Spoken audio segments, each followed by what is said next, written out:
Ito naman ang cluster B. Yan, that's the cluster B. At tignan naman natin kung ano ang meron dito sa cluster B. So, ito ang kanilang float naman dito sa cluster B.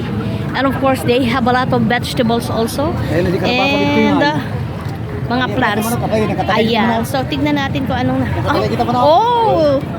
Kakaiba. May manok, o diba? Ang bait ng manok. Hi, chicken. Oh, hi, chicken. Ayan. At syempre, meron din silang mga watermelon. And meron tayong mga tomatoes. Ayan. At ayan. Ay, may manok pa dito. Ayan, ayan. Tignan nyo, may manok ko. Hi, chicken. At saka yun, syempre, ayan oh. Farmer's market. And this one is the dragon fruit. Ayan. Okay, let's take a look. Let's take a closer look also at this one.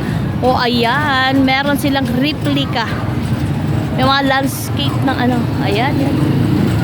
Oh, ayan. May fish ba dito, kuya? Ay, oo. May fish dito. May fish po sa kanilang float. O, kakaiba ito. Ayan. Marami fish dito. Ay, kaya goldfish. lang nagtatago kasi mainit. Opo, opo. Goldfish. Parang hindi siya nakikita. Ayan, yan, yan. May mga goldfish po dyan, oh. Ano, Ayan. Ayan, yan, yan, yan, yan. hito. Oh, may hito po. Kaya lang nagtatago sila. Sayang. Ayun, hindi hito. Ayan, yan. May hito po, ano? Okay. So, yan po. May bibi. Okay. May pato.